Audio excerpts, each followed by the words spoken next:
Welcome to another episode of Toxic Kitchen. Yes, minasan, konnichiwa. Konnichiwa! FIFA World Cup. Oo nga, para tayong talagang mag-football mo. Diba? Nakikita niyo naman ngayon, diba? OS sila tayo ngayon sa Japan Team Samurai. Ako, Team Samurai. pagka ganyang World Cup, masarap kumain. Ano bang military? Yes. So, although ngayon, Ginaganap sa Brazil. ang World Cup ngayon, nasa Brazil ngayon. So, parang hindi naman natin mamiss ang Brazil, di ba? So, gagawa tayo ngayon ng street food ng Brazil. Wow. Tawag na pastel. Sa kanila pa yung original yun. Wow, yung kinakain natin dito chicken pastel. Oh, parang mga ganon. Basta yung mga binalot sa tinapay, mga empanada, diba?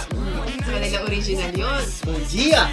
So, At mamaya rin po, naku, abangan rin po ninyo dahil maglalaro tayo.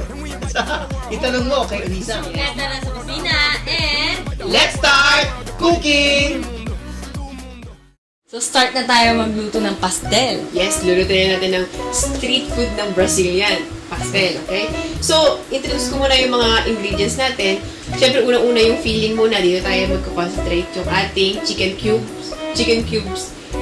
cut into cubes. Siya yung breast chicken, cut into cubes. Then, yung ating garlic, milk, tsaka yung mixed vegetable na may carrots, green peas, and corn. Then, yung ating shredded cheese. Then, para yung maging thick yung ating sauce, is lalagyan natin ng cornstarch. Then, cooking oil and water para i-dilute natin mamaya. Then, sa kiji naman, yung ating dough, kakailanganin natin ng flour, egg, salt, vinegar, water, and butter. So, jumbang natin gagawin, step by step, uunahin po muna natin ang paggigisa ng ating filling. So, habang piniinit natin, bigyan natin siya ng mga 2 tablespoon of cooking oil.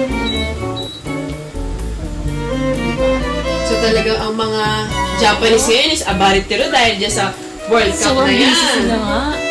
So, ilalagay natin yung, huwag niyo itatapon yung, yung skin ng chicken. So, una natin siyang, so, habang ginigisa natin yan, at mag-aante siya yung, magpipiga din siya ng oil niya.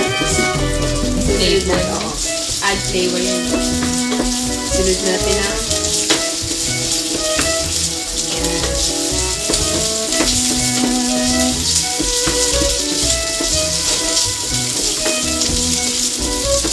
kita nyo medyo matalsik po siya, pero okay lang po dahil pangdagdag sarap ng ating filling yan mamaya. Actually, yung Brazilian street food na to na pastel is originally nga sa kanila, pero ngayon lalagyan natin ng konting touch ng Philippine, kaya gagawin natin ng cream chicken pastel. So, lalagyan pa natin siya ng garlic.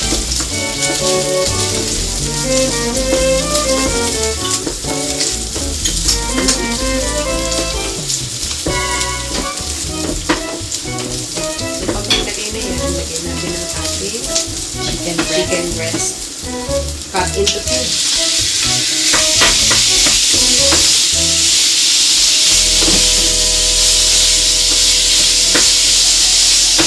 Kuya, okay yung mahilig manood ng soccer?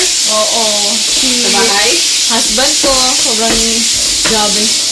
Halo ko, Fan. Sino favorite soccer player mo? wala. Hindi ka nanonood. Hindi ka mahilig. Huli ko lang alam na soccer player is Nakata.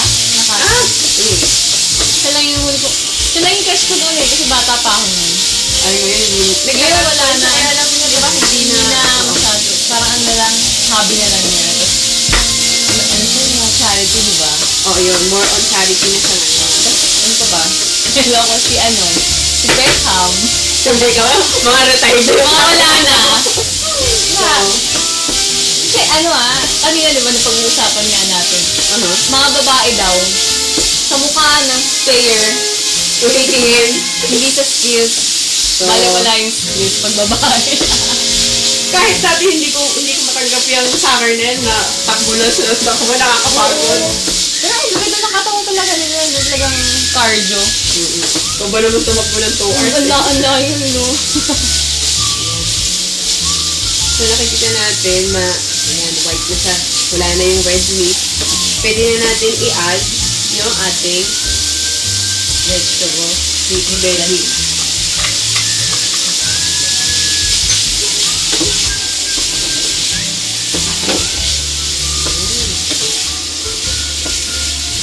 So, kaya natin to inuna kasi isi-set aside natin to para tumigas ng konti bago natin ilagay sa dough. Kasi pag hindi siya matigas, mag-melt down agad. Kaya hirapan tayong iprito siya sa sabog lang sa frying pan. Ayan.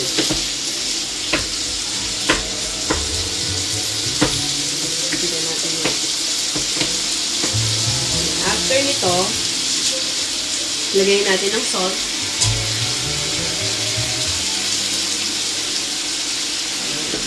Yung salt po, depende po sa panlasa. Yung iba naglalagay ng pepper. Pero although it's white, siguro hindi ko na siya lalagyan ng pepper para milky, di ba? Wala siyang medyo, hindi siya spicy. So after nito, yan, medyo okay na siya. Lalagay natin yung ating milk. Pwedeng iba, pwedeng fresh milk, pwede din kung nama cream if you want. Para lang Kahit ano siya. kahit ano, okay lang. So yan. Set aside natin until nakumulo. Then, pag kumulo siya, i-dilute natin yung ating cornstarch sa water para mag-thicken siya ng konti. Ayan. So, habang iniintay natin siya kumulo, ilalagay natin ang ating water para dito sa atin.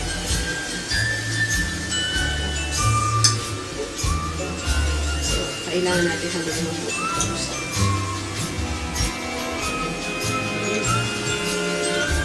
Titikan na siya, yun ano? Titignan na siya. Yan na yan. Salaman na. So, madali lang.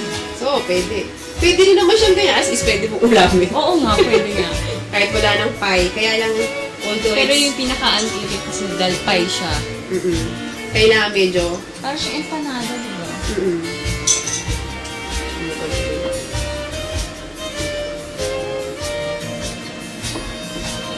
Don't forget yan, ilalagay na natin. Pangpalakot. Cornstarch and water.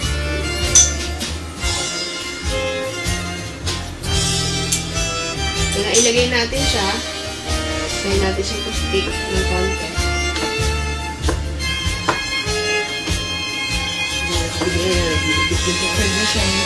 Pwede mo siya ng ulam or pwede mo rin siya pang merienda kasi pala sa pie. Oo.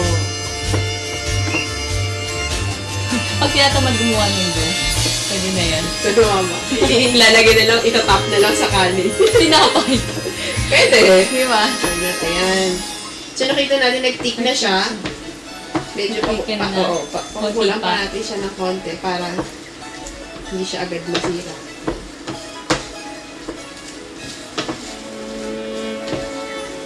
Ayan. Yung milky taste niya, nakakamoy natin. Oo. Bango, di ba? So, ayan. Suro-suro. Moskoshi. Yan kaya, doon sa mga hapon na nanonood, although, baka na ka na. Iba nga tsukutte yatsu wa, Brazil no, street food daw. Street food daw. So, ayan. So, thick na siya. So, pwede na natin itong ilagay sa bowl at ilagay sa ref. Tapos, pag tumigas, na habang pinatitigas natin, babalikan natin para naman sa dough. So, kami po yung magbabalik.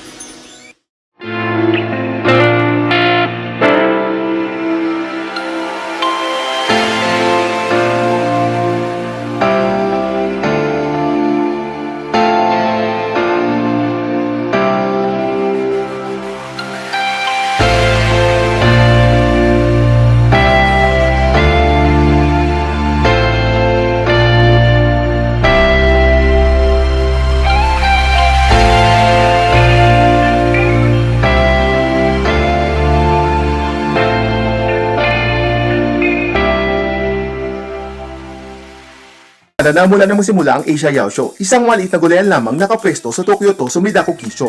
Ang may-ari na si Mr. Keiichi Sato na naniniwalang lahat ng pangarap ay matutupad kung ito ay yung paniniwalaan. At sa tulong ng kanyang may bahay ay lumago ito mula sa gulayan at naging supermarket. Naging popular ito hindi lang sa mga Hapon, kundi sa mga Pilipino at iba't ibang lahing nakatira sa lugar na iyon. Dahil dito ay niyanggaan ng mag-asawa na magtinda ng produkto galing sa iba't ibang bansa ng Asya. Tinatagal ay nagsimula ang Asia Yao Show para sa international market at tinatawag na Your One Stop Filipino Shop. Ang Asia Yaosho ay hindi lang basta tindahan. Ito rin ay nagde-deliver ng mga kailangan nyo saan man kayo naroon sa buong Japan. Kung paano? Eto, tumawag lang at aasikasuhin kayo ng mga operators dito sa Japan at sa Pilipinas. Ang Asia Yaosho ay makita nyo kasama ang lahat ng produkto nito sa Kinsho at sa Roppongi na malapit sa Embahada ng Pilipinas. Maaari nyo rin kaming makita sa magazine na The Boss ng Japan, sa The Pinoy Chronicle at syempre sa aming sariling catalog. Madalas din dumalo ang marketing team ng Asia Yaosho sa mga maliliit man o malalaking events. Nais din namin ipakilala sa inyo ang aming mga partners gaya ng 7Bank at Yahoo International. You can also see and watch Asia Yaosho's TVCM through ABS-CBN's TFC, IPS-GMA, Ustream TV MOFA, Kokusai Kitchen via YouTube, and of course in Facebook. Here are some samples of our products that you'll definitely enjoy. International Cold Cards, Green Mango, Saging na Saba, Magnolia Chicken, San Miguel, Mamacitas, Lucky Me, and many other products that you can only find in our shop. Tawag na dito sa Asia Yaosho, your one-stop Filipino shop!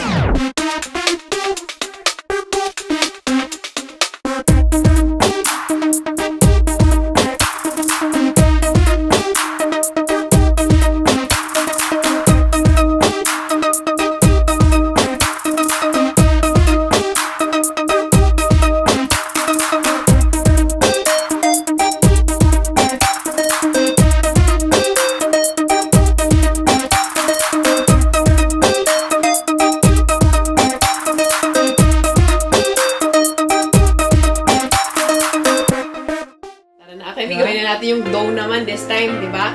Para mapalamig na natin at magawa natin ng dire-dire. So, unahin natin yung liquid. Egg. Lalagyan tayo ng egg. Then yung ating water. Then a bit of Vinegar. vinegar. Yan. So, para saan ang vinegar? Dagdag crispiness yan. Yan. Nakakis ba ang vinegar, no? Yung iba naglalagay pa ng vodka or beer Oo. para daw mas maging crispy. So, add natin yung salt. Yan. Then after that, lagay natin yung butter. So, ang technique dito sa butter para maging crispy yung ating dough. Yan. So, hindi natin siya kailangan ng kamayan yan. Kailangan dulugin natin hanggang sa ma-cover ng butter yung entire flour. Ganyan pala eh. Oo. First time ko lang Iba kasi yung makikita. paggawa ng tinapay, ng bread, or yung iba din yung paggawa ng mga pie. Kasi di ba yung pie may pagka-crispy, tsaka may Oo. parang hangin sa loob. Yan. Crispy siya sa labas. Pagdating sa loob, ano? So nakita nyo kayo na white shots, unti-unting magiging yellow yan kasi mababalot ng butter yung... Yan, siguro pwede na natin siyang kamayin. So pag kinamay po natin, huwag nyo pong masyadong patatagalin sa kamay dahil magme-melt yung butter sa kamay nyo. So parang ganyan. Ganyan lang. Parang magiging breadcrumbs ang dating niya mamaya.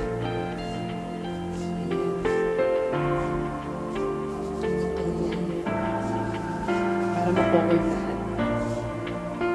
Medyo matrabaho, pero syempre, di ba, pagka naman gawa ng sarili mong pastel is worth it, diba? Lalo pag may mga bata. Diba? Ayan. So, nakikita natin, nag-yellow na siya, yellow diba? na siya.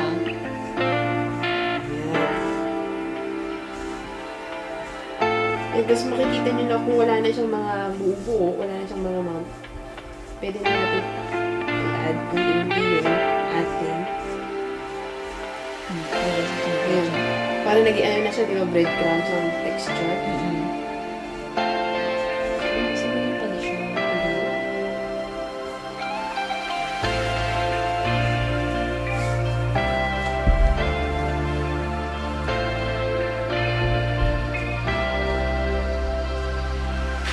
Incorporate ko yung ating mixture.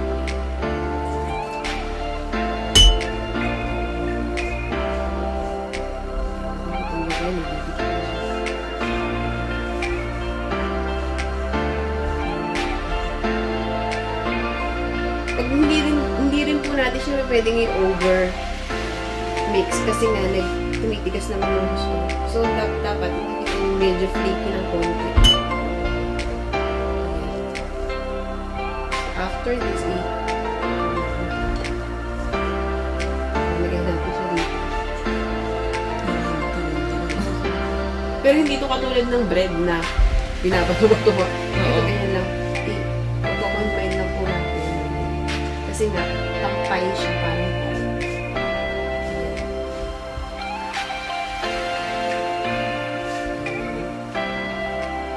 hindi rin po siya natin pwedeng medyo damihan ng liquid kasi nga magiging parang elastic siya. Yun po ang iniiwasan natin mangyari. Magiging elastic siya. Dapat medyo crispy lang po.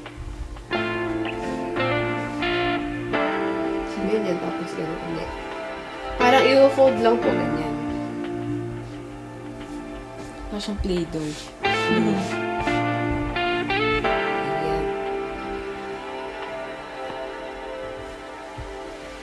So, kailangan po natin itong i-ref ng 30 to 1 hour para medyo mag-corporate ulit. Kumbaga para magdikit-dikit yung ating ano. Kasi nilagyan ng butter, di ba? Titigas ulit yung butter niya sa mga. So, yan. So, hindi naman kailangan yung katulad ng mga bread na ginagawa na dapat makinis at walang masyadong mga buo-buo. Okay na yung rough, ganito. So, after nito, babalutin po natin siya na saran wrap. Then, i-ref natin ng 30 to 1 hour. Ayan.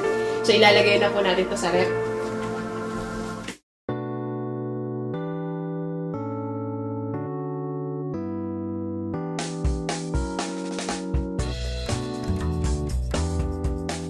A complete life is a life without compromise. Experience all the color and excitement of the city and still breathe in fresh air and feel the serenity of nature. This is Avida Towers, Riala. Avida Land's newest residential project in Cebu. It is a life without compromise. The life that awaits you at Avida Towers, Riala.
O yan, Akemi, nailabas na natin galing sa ref ang ating filling, di ba? Chicken paste.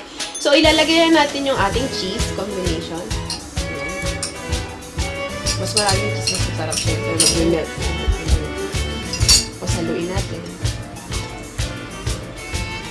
Habang ginagawa natin to, ayan, magpapainit na po tayo ng mantika dyan sa frying pan para mamaya ready na po natin para ilagay agad ang ating mga empanada or tinatawag na pastel. So, ganito lang po. Pwede na po. After po natin yung na-mix, yan, set aside yung ating pong pinalamig na dough. After 30 minutes or 1 hour, ganun. Pwede na siya. So, ilagay natin sa saran wrap. So, make sure po na malinis ang surface, ne? Dahil didikit mo alipong ko. Ayan. So, ikakat po natin siya ng mga ganito, kalaki. Ayan.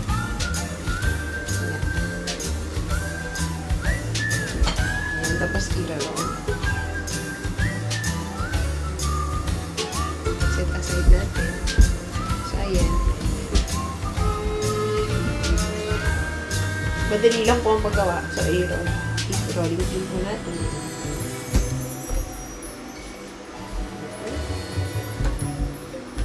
Pag nag-spread out na po siya ganyan kalaki.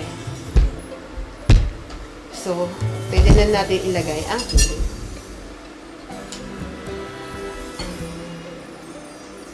Para yung sa ano yun, lumpia. No? Oo, lumpia. Pero pag ganun. Oo, yan tapos. Ulit. So, make sure yung edge po is magkadikit siya talaga kasi pag hindi, sasabog siya pagka, di ba? Lalabas yung feeling niya pag pinirito natin. So, ganyan. Bago po natin siya i-fold, o yung iba ginagamit kasi fork lang, di ba? Oo. Na ganun. Pero this time po, ganyan, iyaano natin siya. Pag make sure po na magdidikit na ganyan. Tapos, yan. Parang So, magiging ganito siya. Oo. So, ang gagawin nyo, ipupull po natin siya, tapos fold, fold, ganyan. Parang big naman. Oo. Yan. So, yan na. Yan. Ready to fry na po siya. So, kuhain na natin yung the rest pa ng ating pinirito yun o kanina. Yan, ito na po yung mga tinod. So, i-deep fry po natin siya sa mainit na mantika.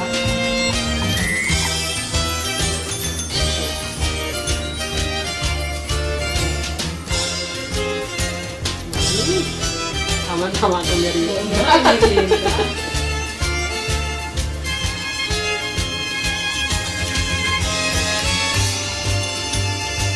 So, habang piniprito po natin siya, until maging golden brown po, okay na po yun. So, pag babalik namin, represent namin po ba? Siyempre, sarap na yun. Gano'n, mainit. Oo.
Okay, Mi, dito na yung ating pastel. So, si Unisang nasa na? Pumunta na ata airport kasi meron pang laban sa Brazil, di ba? Humabol. Talaga pumunta ng Brazil para manood ng soccer. Sabi niya.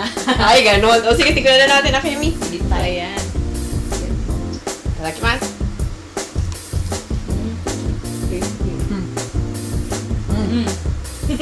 Ano nga ha? Harap. Yeah. Yung dati flavor niya, ano? Creamy talaga. Sa Creamy. Tapos yung crust niya talagang nakikita mo yung flaky siya, crispy. Tapos sa loob niya, nag-melt. So talaga napakasarap. Pasok na pasok to sa mga street ng food yan sa sa Brazil. So, ikain na lang natin si Unisang. So, nagpauna na, nagpaluto Nagpauna, kanina, oo. binaon na yan yata. So, ayan, may babatiin tayo kay Mi. So, yung mga Sponsors natin, binabati namin, nagpapasalamat po kami sa patuloy nyo pag-suporta dito sa aming programa. Then, yung mga may June birthday, marami po ang mga may birthday ng June. So, happy birthday. Happy birthday sa mga may birthday ng June. Yun, yung pinsan ko, si Faye Valdez, birthday niya June 9. So, kaka-birthday lang niya last week. Hindi ko siya nabate eh. So, binabati rin natin yung ating syempre free day Producer. Yes! Si Miss Lovely, hello! Hello! Ang ating very, very hot sexy producer talaga. O, ayan, para maubos na natin to. So, Paalam babalik tayo po sa kami para sa susunod na episode sa next week. Yes. Healthy. healthy food, tsaka yung ating request yun, di ba? Kasi last Saturday na ng month. So, babalik po kami. Abangan po nyo kami next week. So, dito lang sa Koksai Kitchen!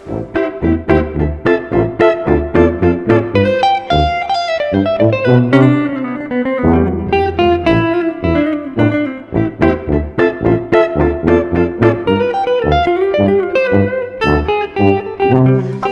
Pag-uusap sa mga Hapon, minsan ay komplikado at mahirap, lalo na't kung baguhan ka lamang dito sa Japan.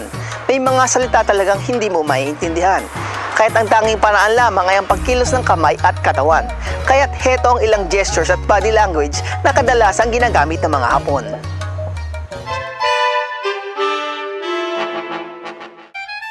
Ang una ay ang tinuturo ang sariling ilong bilang pantukoy sa sarili. Halimbawa, watashi desu ka? Itinataas naman ng mga kamay na parang may sungay kung galit ang nais ipahiwatig. Magkadikit na bukas ang palad kung nais naman humingi ng paumanhin. At kung nagkamali o nabisto, kamot sa ulo naman ang aabutin mo. Tengu o paghawak naman sa mahabang ilong kung ang tinutukoy ay kayabangan. Parang naggigiling ng linga sa tasa naman para sa mga nambobola. Kung magbilang sa sarili ay nauuna ang hinlalaki patungo sa hinliliit. Hinliliit naman ang pantukoy para sa mga babae o chicks. Kapag lalaki o boss ay hinlalaki naman ang pantukoy. Kapag pagkain ang tinutukoy ay tila may hawak na bowl at chopstick ang gesture nito. Kapag nag-aaway ang tinutukoy ay tila nag-iespadahang mga daliri. At kapag hindi pwede o no good o NG ay may X na kamay ang gesture. Kapag ang tinutukoy naman ay binabae o homosexual ay parang bumubulong ang dating. Ang okay na may naguhugis bilog ang hinlalaki at hintuturo, kung saan kapag binaligtad ang mga kamay ay pera naman ang tinutukoy nito. Simpleng belat naman kapag nang aasar o nang bubos ka. Kapag hindi sang-ayon o ayaw, ay waving of hands ang galaw. Kapag malaki ang pagsang-ayon, ay hugis bilog mula sa kanyang braso. Kapag nag-iisip naman, ay nakapikit ang mga mata habang nakatiklop ang mga braso nito. At kung hindi naman sang-ayon sa pinag-uusapan, ay nakatiklop ang mga braso nito habang iba't iba ang ekspresyon ng muka. Kapag may tinatawag naman, ay nakataas ang kamay para bagang nagpapamano. Oide, oide o. Kapag sex ang tinutukoy ay dalawang kamay na tila may hawak na bewang. Ang katahimikan ay napakahalaga para sa mga Hapon. Ang pagiging prangka ay tila hindi pa lubos sa tanggap ng lipunan. Kaya't mahalaga pag-aralan ang mga gesture na ito. Ngunit tandaan lamang, huwag lamang susobra nang hindi tayo maging katawa-tawa.